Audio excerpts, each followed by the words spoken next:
बहुत से मुस्लिम मुल्क अगर माली तौर पर ज़्यादा ताकतवर होते तो सिर्फ़ अपने मुल्क के मुसलमानों की मदद नहीं करते बल्कि पूरी उम्मा की मदद करते। Hi Uppers Bazaar Indonesia, my name is Ayana Moon and I'm here on set for my first show. अस्सलामुअलैकुम दोस्तों, आज हम साउथ कोरिया की एक ऐसी ख़वातीन की इस्लाम की कहानी लेकर आए हैं जो दुनिया की सबसे कम उम्र की मुस्लिम इन्फ्लुएंसर हैं। वो एक मशहूर सिंगर, कामयाब अदाकारा और मॉडल हैं जो कि कोरियन हिजाबी के तौर पर भी बेहद मशहूर हैं। हम बात कर रहे हैं साउथ कोरिया की फ़ेमस सिंगर अयाना मून की, जो सियोल साउथ कोरिया में पैदा हुईं। इनका शुमार दुनिया की सबसे कम उम्र और असरदार मुस्लिम ख़वातीनों में होता है। 16 साल की उम्र में अयाना ने इस्लाम कबूल किया। उनके बाद उनके भाई ने भी उनकी पैरवी करते हुए इस्लाम कबूल किया। अब वो एक मशहूर फ़ैशन मॉडल और ब्यूटी इन्फ्लुएंसर हैं जो कोरिया और इस्लामिक दुनिया के दरमियान कल्चरल गैप्स को कम करने का इरादा रखती हैं। अयाना एक बिज़नेस वुमेन भी हैं और उन्होंने हाल ही में अयानाज़ जर्नी टू इस्लाम नाम से एक किताब लॉन्च की है। वो अपनी कहानी के ज़रिए दूसरों को इंस्पायर कर रही हैं और मुख्तलिफ़ कल्चर्स के दरमियान समझ और कबूलियत को बढ़ाने की कोशिश कर रही हैं। तो आइए अयाना की इस्लाम में आने की कहानी उनकी ज़ुबानी सुनते हैं। Assalamualaikum, 안녕하세요. 저는 한국인 무슬리마 아야나 문입니다. 오늘은 저희 이슬람 교육에 관한 이야기를 해드리려고 하는 अस्सलामुअलैकुम, मेरा नाम अयाना मून है और आज मैं आपको अपने इस्लाम कबूल करने की कहानी सुनाने जा रही हूँ। मेरी ज़िंदगी वाकई में बहुत आम थी, लेकिन एक चीज़ मुख्तलिफ थी। मेरी फ़ैमिली को सियासत में दिलचस्पी थी। हम अक्सर पॉलिटिक्स और करंट अफेयर्स पर बात करते थे। जब मैं छोटी थी उस वक्त 9/11 का हादसा हुआ और इराक़ की जंग हुई। इस वजह से मुझे इस्लाम के बारे में पता चला। मैंने इंटरनेट पर इराक़ की लड़ाई के बारे में सर्च किया। मुझे पता चला कि वहाँ के लोग इस्लाम पर यकीन रखते हैं। जब भी मेरे दादा और मेरे वालिद इराक़ के बारे में बात करते, वो कहते कि इस्लाम एक अजीब मज़हब है।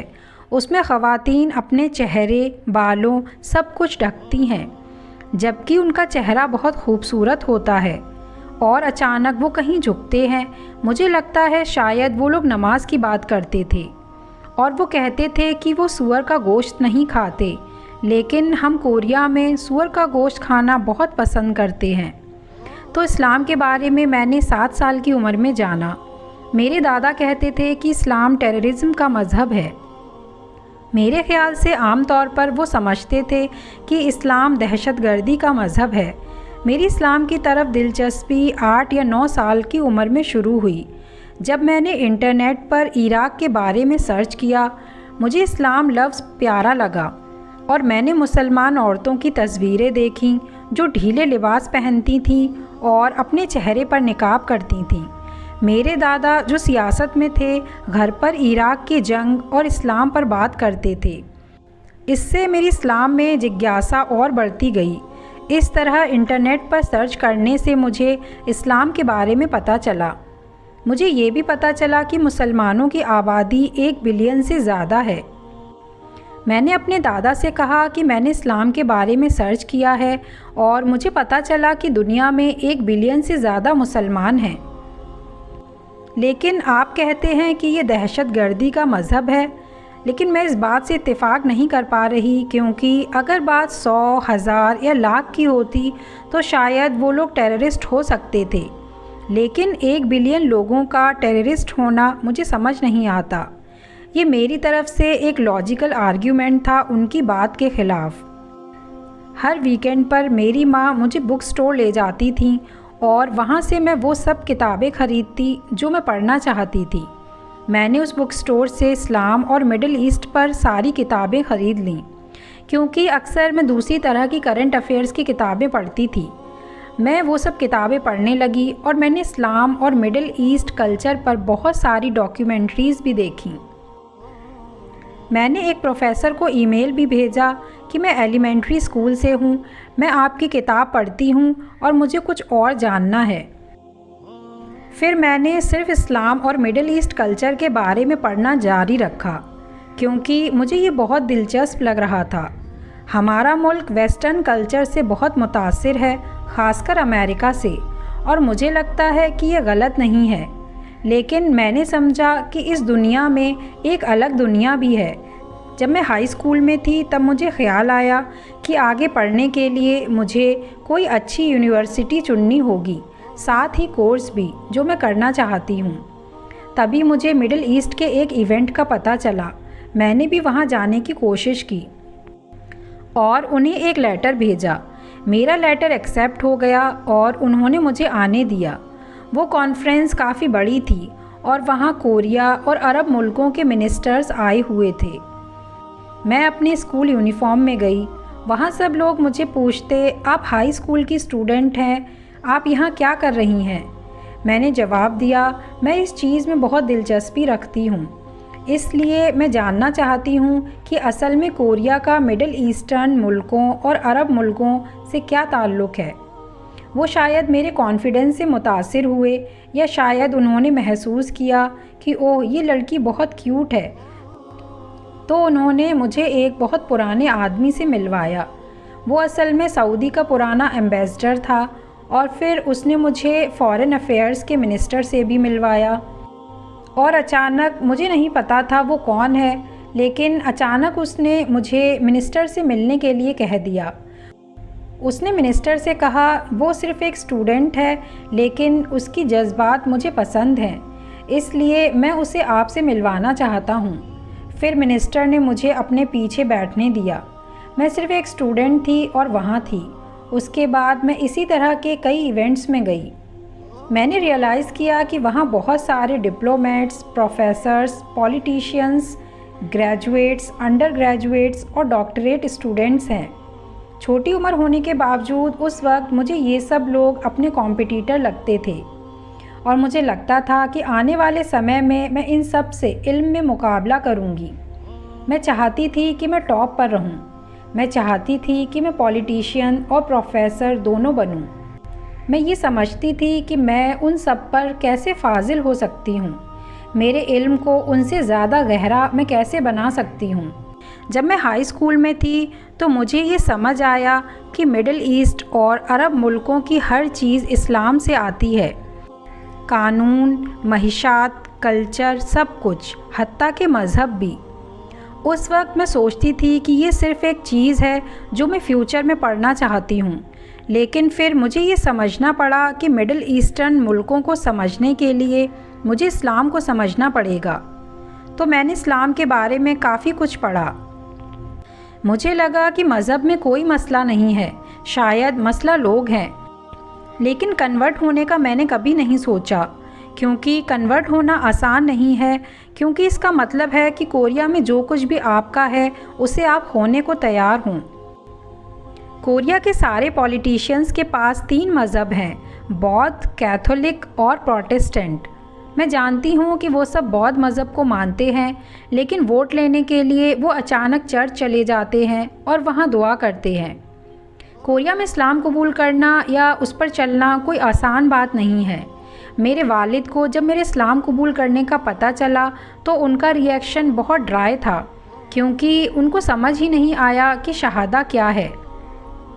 मैंने बस बताया कि मुझे यकीन है या ऐसा कुछ, तो वो सोचते थे कि मैं सिर्फ पढ़ रही हूँ, ये कोरिया में हर कोई कर सकता है, उन्होंने ऐसा सोचा। लेकिन जब मैंने सच में कोरिया छोड़ने का फ़ैसला किया तो वो बहुत शॉक्ड हुए। मैंने पहले ही सब कुछ तैयार कर लिया था। मैंने बहुत से पार्ट टाइम जॉब्स किए, तो उनसे मैंने सेविंग्स कर ली थी। मैंने फ़्लाइट का टिकट ख़रीदा। फिर मैंने उन्हें बताया कि मैं अगले हफ्ते कोरिया छोड़ रही हूँ। जब मेरे वालिद को ये सब पता चला तो वो बहुत शॉक्ड हुए, क्योंकि मैं एक अच्छी स्टूडेंट थी। अब भी मैं एक अच्छी स्टूडेंट हूँ। मैंने साउथ कोरिया की सबसे मानी हुई यूनिवर्सिटी में से एक में एडमिशन लिया था। मेरे वालिद ने सोचा कि मैं आसानी से पॉलिटिशियन बन सकती हूँ। उन्होंने सोचा, ओह मेरी बेटी को कोई मसला नहीं है, वो बहुत अच्छी है।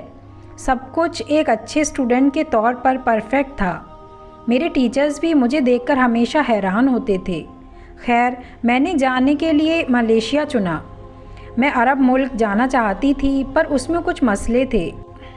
फिर मेरे वालिद ने कहा, मलेशिया वो मुल्क है जहाँ से आप कुछ नहीं सीख सकती। पर मैंने कुछ नहीं सोचा और मैं कोरिया को छोड़ के चली गई। मलेशिया आने के बाद मेरी एक दोस्त बनी। वो बहुत अच्छी मुसलमान थी। वो हिजाब पहनती थी। मैंने सोचा कि ये शायद उनके कल्चर का एहतराम करने का एक तरीका है। ये सिर्फ इस्लाम के लिए नहीं बल्कि मलेशियन कल्चर के लिए भी था। इसलिए मैंने भी हिजाब पहनना शुरू किया। मेरे हिजाब का सुनकर मेरे वालिद को लगा कि मैं पागल हो गई हूँ। उन्होंने कहा, मेरी बेटी अब बिल्कुल क्रेज़ी है, वो हिजाब पहन रही है, वो अपनी कोरियन पहचान भूल गई है। अब भी वो मेरे इस्लाम में आने से खुश नहीं है। ये अलग बात है कि वो मेरे मज़हब को पसंद नहीं करते, पर इसका ये मतलब नहीं कि वो मुझे भी पसंद नहीं करते। मलेशिया में इस्लाम बहुत अलग है। यहाँ मैंने अरब मुल्कों से ज़्यादा इस्लाम देखा। मुझे लगता है यहाँ इस्लाम वाई है। जैसे पुरानी मलेशिया की ख़वातीन जब मुझे देखती हैं तो वो हमेशा कहती हैं, अयाना आप इनर हिजाब नहीं पहनती, अयाना मैं आपकी पैरों को देख सकती हूँ और ऐसा। लेकिन अगर आप वाकई में अरब देश जाएं तो वहाँ वो इनर हिजाब नहीं पहनते। मुझे ये भी पसंद है कि मलेशिया और इंडोनेशिया के लोग इस्लाम को अपने तरीके से ढूंढते हैं।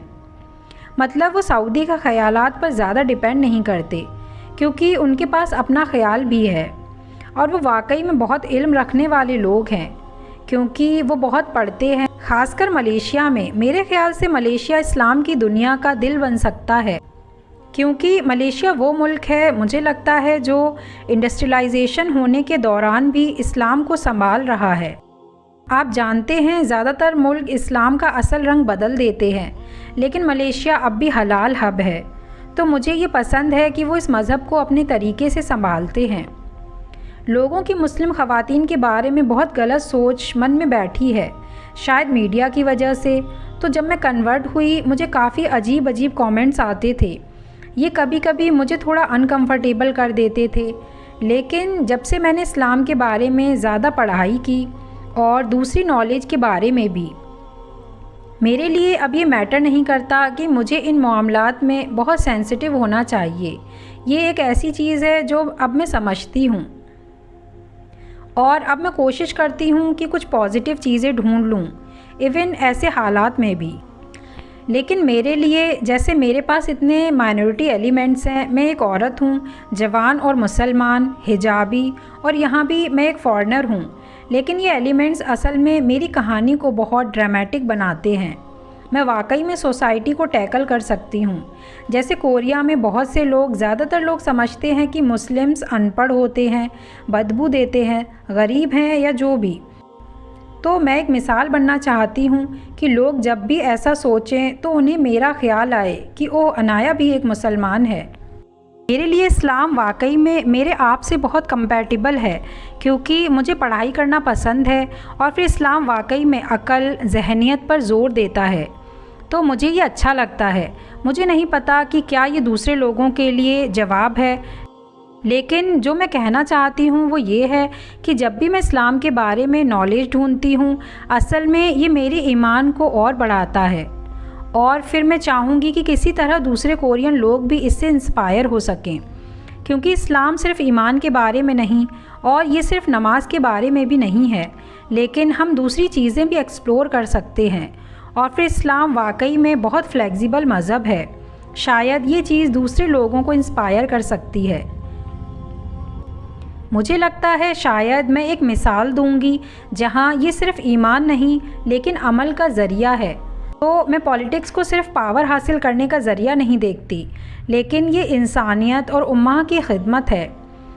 मुझे लगता है ये ज़कात, सदका, चैरिटी का आइडिया है। ये वो चीज़ है जो मुझे सबसे ज़्यादा पसंद है, क्योंकि एक वक्त मैं पैसों की तंगी से गुज़री थी। मुझे पैसों की अहमियत पता थी। जब मैंने घर छोड़ा तो मेरे वालिद ने मेरी पॉकेट मनी काट दी, लेकिन उस वक्त मैंने उनकी क्रेडिट कार्ड का इस्तेमाल किया। तो जब उन्होंने पॉकेट मनी काट दी, मेरे पास सिर्फ 10 रिंगिट थे।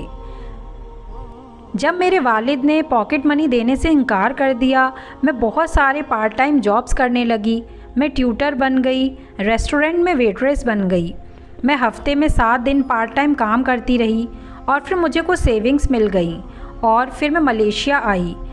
मैं UIA में दाखिल हुई और फिर मुझे एहसास हुआ कि हालांकि मुझे स्कॉलरशिप मिली है, मेरी सेविंग यहाँ 4 साल रहने के लिए काफ़ी नहीं थी। तो मैं अपनी स्टडी रोकने लगी। मैंने एक लेटर लिखा कि मैं यूनिवर्सिटी छोड़ रही हूँ क्योंकि मेरे पास फ़ीस के पैसे नहीं हैं। और फिर मैं अपनी डॉर्मेट्री में वापस आ गई और उस वक्त मैंने फ़ैसला किया कि अगर मैं इस यूनिवर्सिटी में बेहतर फ़ाइनेंशियल हालत के साथ वापस आई तो मैं उन लड़कियों की मदद करूँगी जो मेरे जैसी सिचुएशन में हैं। और अल्हम्दुलिल्लाह 2 साल में मैं बहुत स्टेबल हो गई और अब मैं और लड़कियों की मदद कर रही हूँ जो मेरे जैसे हालात में हैं। मैं उन लड़कियों को जो पढ़ना चाहती हैं उन्हें स्कॉलरशिप देती हूँ और अब मैं रमज़ान में इंडोनेशिया में इसे और ज़्यादा बढ़ाने जा रही हूँ। जब मैंने अपनी पढ़ाई ख़त्म की और यूनिवर्सिटी छोड़ने का फ़ैसला किया, मुझे पैसे कमाने थे। ऐसे में 2 ऑप्शंस थे, एक जाइंट सुपरमार्केट में पार्ट टाइम जॉब करना और दूसरा मॉडल बनना। अगर आप सुपरमार्केट में काम करते हैं तो शायद आपको 3 या 4 रिंगिट 1 घंटे के मिलेंगे, लेकिन 3 या 4 रिंगिट पर आवर में काम करने से अच्छा था कि 2017 में मॉडल बनने से आप 200 रिंगिट पर आवर कमा सकते थे। तो मैंने मॉडल बनने का सोचा, लेकिन मुझे कोई एक्सपीरियंस नहीं था। तो मैंने सोचा मेरा बिज़नेस मॉडल क्या है, मेरा क्या फ़ायदा है। मैंने 3 चीज़ें ढूंढी। पहली, तब मलेशियन लोग के ड्रामा देखना शुरू कर रहे थे, जैसे रनिंग मैन। उन्होंने के कल्चर को पसंद करना शुरू किया था और मैं एक कोरियन थी। दूसरी बात, मलेशियन लोग समझते हैं कि अक्सर कोरियन लड़कियां प्लास्टिक सर्जरी करवाती हैं और अगर प्लास्टिक सर्जरी हराम है तो अगर आपने प्लास्टिक सर्जरी किया है तो असल में मुसलमान मॉडल बनना मुश्किल हो सकता है, क्योंकि कुछ ब्रांड शायद ये पसंद नहीं करेंगी। और तीसरी बात, मैंने देखा कि मलेशियन लोग गोरा रंग पसंद करते हैं और मैं भी फेयर हूँ। ये ज़रूरी नहीं कि ये सब सच हो, लेकिन कुछ लोगों को ये पसंद है। तो आखिर में मैंने मॉडलिंग करने का सोचा। मैं मलेशिया, इंडोनेशिया और कोरिया के दरमियान घूमती रहती हूँ अपने बिज़नेस के लिए, और शायद मैं सोचती हूँ कि मुझे अपने आप को बेहतर करना है और ज़्यादा मेहनत करनी है, क्योंकि आप जानते हैं अभी तक मैं एक अच्छी कोरियन मुस्लिम हमसफ़र नहीं ढूंढ पाई जो मेरे साथ मिलकर सोसाइटी के ख़िलाफ़ लड़े। मुझे सब कुछ खुद करना पड़ रहा है और मैं नहीं चाहती कि मैं अपना वक्त उन लोगों को ढूंढने में ज़ाया करूं जो मेरे साथ मिलकर लड़े, क्योंकि यह बिल्कुल काम नहीं कर रहा।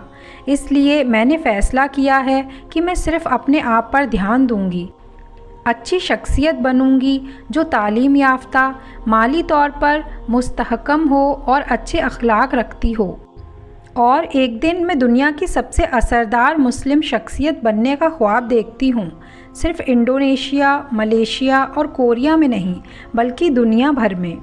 ये मेरा सबसे बड़ा मकसद है। मुझे इस रास्ते पर जाना है और माली तौर पर भी मैं अपने बिज़नेस को बढ़ाना चाहती हूँ। बहुत से मुस्लिम मुल्क अगर माली तौर पर ज़्यादा ताकतवर होते तो सिर्फ़ अपने मुल्क के मुसलमानों की मदद नहीं करते बल्कि पूरी उम्मा की मदद करते। और मुझे लगता है कि यह एक ऐसी बात है जिसको हम कभी कभी डिस्कस करने में शर्माते हैं, लेकिन हमें इस पर खुलकर बात करनी चाहिए। बिना पैसे के आप असल में कुछ नहीं कर सकते। मैंने यह महसूस किया है। मैं गरीब रही हूँ और इसलिए मुझे पता है कि बिना पैसे के आप कुछ नहीं कर सकते, और यह आपके कॉन्फिडेंस से भी जुड़ा हुआ है। इसलिए आपको अपने मकसद को हासिल करने के लिए माली तौर पर मुस्तहकम होना पड़ेगा। तो दोस्तों, ये थी अयाना की इस्लाम में आने की कहानी। उम्मीद है आपको पसंद आई होगी। अगर वीडियो पसंद आई हो तो इस वीडियो को लाइक करें और अपने दोस्तों और फैमिली के साथ शेयर करें।